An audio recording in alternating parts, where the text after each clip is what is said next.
ঢাকার ধামরাই উপজেলার ৪০০ বছরের বানর প্রায় বিলুপ্তির পথে। বনাঞ্চল কমে যাওয়া ও খাদ্য সংকট এ প্রজাতির বিলুপ্তির প্রধান কারণ বলছেন স্থানীয়রা। পর্যাপ্ত খাবার না পেয়ে এখন তারা মানুষের বাড়িতেও হানা দিচ্ছে। ঢাকার ধামরাই উপজেলা প্রতিনিধি হুমায়ুন রশিদের পাঠানো প্রতিবেদন, জানাচ্ছেন সুরাইয়া সীমা।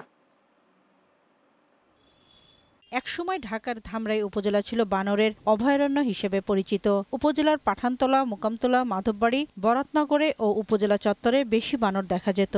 তবে প্রতি বছর এ প্রজাতি ৬০ থেকে ৭০টি বাচ্চা প্রসব করলেও দিন দিন বানর বৃদ্ধির পরিবর্তে এর সংখ্যা কমে যাচ্ছে।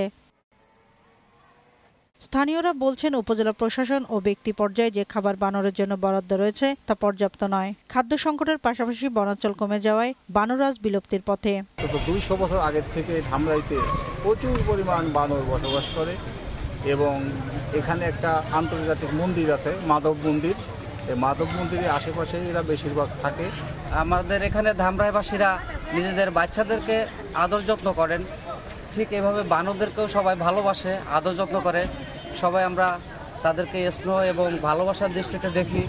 মানুষে তার সবাই তো নিয়ে এসে তার অত পেট ভরে খেতে দেয় না, হয়তো দু চারটা বাদাম কিনে দিল, কেউ হয়তো একটা কলা ফলায় দিল। স্থানীয় প্রাণী সম্পদ কর্মকর্তা ও উপজেলা বন কর্মকর্তা বলছেন, এলাকায় যে বানর আছে তাদের চিকিৎসা সহ খাবারের ব্যবস্থা অব্যাহত আছে।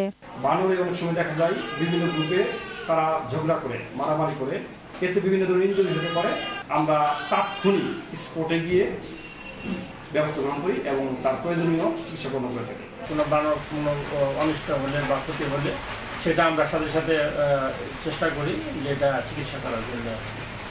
তো ইনশাল্লাহ আগামীতে যদি আরও বরাদ্দ পায় তাহলে বানর প্রজাতিটা সুন্দর বেঁচে থাকবে।